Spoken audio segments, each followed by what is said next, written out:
2024 self-directed SEP IRA rules. Hey everyone, Adam Bergman, tax attorney, founder of IRA Financial. Welcome to another episode of AdBits. On today's podcast, I'm going to dive into the new 2024 SEP self-directed IRA rules. Here's a quick short summary. The new 2024 SEP contribution max has gone up from $66,000 in 2023 to $69,000 in 2024. And remember, a SEP IRA is a pure profit sharing plan. And that is the new numbers in 24. Also, the Roth component, which was put into place by Secure Act 2.0, is also available in 2024. So the profit sharing contributions can be made in pre-tax or Roth. And to learn more about how the new 2024 IRS self-directed SEP IRA rules will impact you, got to keep listening. So that's what we do here. Okay, let's start. We got through the summary. Let's get into all the fun details. So as I mentioned, in 2023, the most you can put away in a SEP IRA was $66,000. It is a pure profit sharing plan. So if you're a sole proprietor or a single member LLC, it is 20% of your comp up to a max of $66K, and your comp is your net Schedule C. Okay, so what's comp? It's compensation for services or selling a product, business income. It is not capital gains or passive income like interest, dividends, royalties, rental income, and the like. Okay, 2024, it's now $69,000. So it went up $3,000. Thank you, inflation.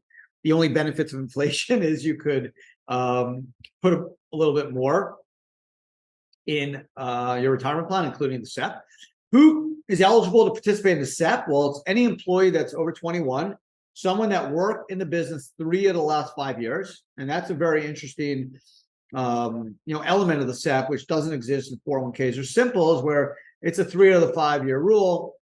So if you have a new business, you can potentially do a SEP without offering your employees benefits for 3 out of the next 5 years, and you have to receive, around $800 or $900 of compensation, right? So that's basically any employee.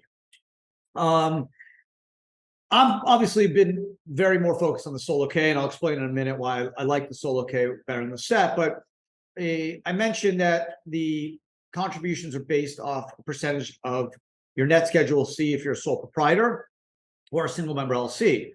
But if you are a employee W-2 of a C or S corp, or if you receive a guaranteed payment from a partnership, then it's actually 25% of your W-2 amount. Okay, so let's do some examples, and let's use the 24 numbers. Let's say you made 100K, sole proprietor, you can put away 20K. If you made $100,000 W-2, put away 25K. If you made 200K, you can put away 40K as a sole proprietor, single member LLC. And if you earn 200K as a W-2 employee, you are able to do 200,000 times 25%, which gives you 50K. Okay, so let's do some numbers so we can go all the way up to the top. Let's say you made $260,000 and you're sole proprietor, you are able to put away 52,000. If you made 260,000 and you are a W-2, you can do 65, right? So you're still under the 69.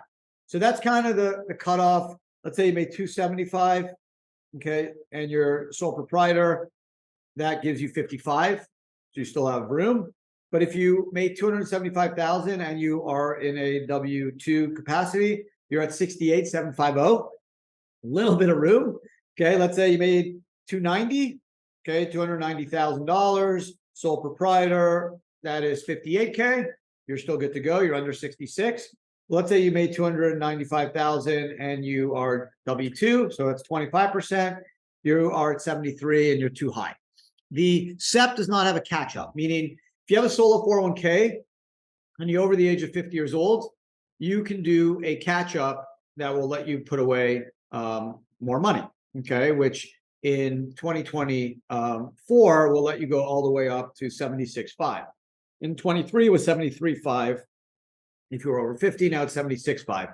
The SEP IRA is just 69, right? So if you're over 50, it's another good reason to do the solo K. Contributions. Before 23, they always were pre-tax, which is good. You get a tax deduction. The business gets a tax deduction. The money goes into your SEP IRA. And once you're over 59.5, you can pull that money out and just pay tax. Now, thanks to the Secure Act 2.0, you can do a Roth SEP IRA contribution. But here's the catch. You got to take it into income.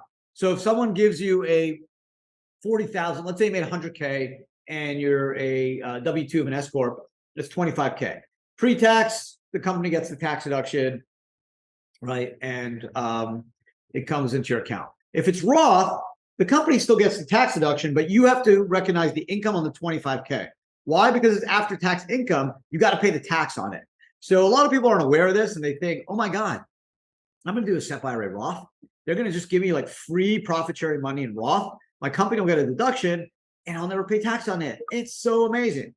Wrong. You have to pay tax on the contribution. So it basically is after-tax money. Right? You pay tax, and then you can put it into the SEP IRA after tax. Once you're over 59.5, the Roth's been open at least 5 years, you can pull the money out tax-free out of the SEP IRA. So that's the catch. Why do I like the solo better? Well, the solo K also has a profit-sharing component, okay?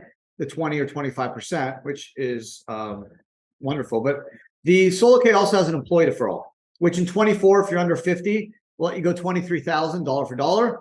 If you are over 50, it will let you go to $30,500. So let's use that $100,000 example because the math is easy and I'm not so good at math. That's why I became a lawyer. I'm not a finance expert. 100K, if I had a solo K under 50, I can do 23 plus 20,000 or $43,000. If I had a SEP IRA, I can only do 20,000, 20% of 100. If I had a SEP IRA and an S Corp, I can do 25,000. But if I had the solo K with the SEP, I can do 23 plus the 25,000 or 48, right? Solo K also has a loan feature. Lets me borrow 50,000 or 50% of my account value, whatever's less. Solo K is a Roth feature, meaning the employee deferral I just mentioned, that 23 or the 30,500 if you're over 50, that can be in pre-tax or Roth. The profit sharing could also be in pre-tax or Roth, like the SEP. The solo K, as I mentioned previously, also has a catch-up. In both cases, you can do traditional alternative assets. You can self-direct. And the solo K is a bit of a better asset credit protection because there's more exemptions under bankruptcy law for 401ks than IRAs. But all in all, I've written 2 books on the solo K. I still think it's a better plan.